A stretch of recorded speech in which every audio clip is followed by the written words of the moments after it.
backyard barbecue. But the season does pose some dangers, and we want to focus on that this morning with IndyVet's Dr. James Speiser and her pal Rosie, who is here with some things to think about. You know, maybe for Mother's Day, you're going to have a lot of family over, or as the summer progresses, you're outside. What are the things? Let's start with the foods that maybe Rosie would have access to. You know, the specific hazards with foods and barbecue, Ray, kind of come down to the amount of food they may ingest and the types of food they may ingest. So clearly it's not a problem for Fido or Kitty to have a hot dog or a hamburger, really. But if they have 15, now we may have a food bloat and we may have a trip to the veterinarian. Off in the corner somewhere That's with right. food.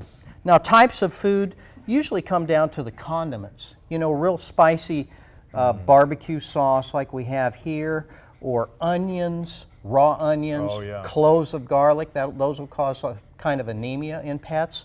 And then, of course, we have peach pits, avocado pits that they'll ingest, and they cannot, you know, they will not pass, cause intestinal obstruction. Corn cobs, I can't tell you how many corn cobs I've taken out of intestines in my lifetime. And then the skewers for shish kebabs and so forth. They'll eat the meat and the skewer, and then that'll perforate the intestine. Okay, that's worst case scenario right there. And I'm thinking of like the spicy stuff, oh gosh, and it's always on a rug. Why do the dogs always seek the one carpeted room or white the rug? carpet. Oh, absolutely. We've got to do a study on that. Yep. Okay, so foods, while we're talking about the foods, chicken bones, obviously bad. Any poultry bones? What about the steak bones? You know, steak bones and things like that. Dogs break their teeth on them. They get skewers of bones stuck in their mouth. Just avoid the bones.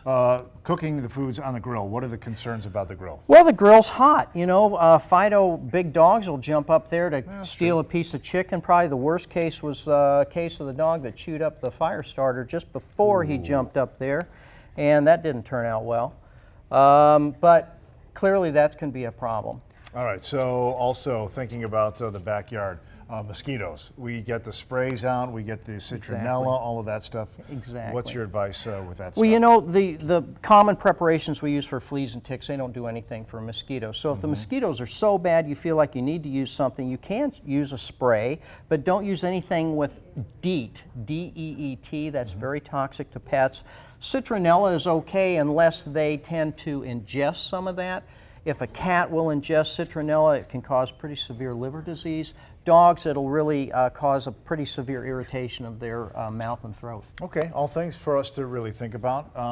Dr. Speiser, thanks so much. Rosie, always a good test subject right here. She's so patient with us. If you'd like to learn more about IndyVet Emergency and Specialty Hospital and all the services that they provide, we've got a link set up for you at fox59.com. Thank you very much. Always good to see you. All right, Rosie, you too. And let's talk to Jim about what's happening weather-wise, waiting for it to kind of clear up out there. Yeah, trying to.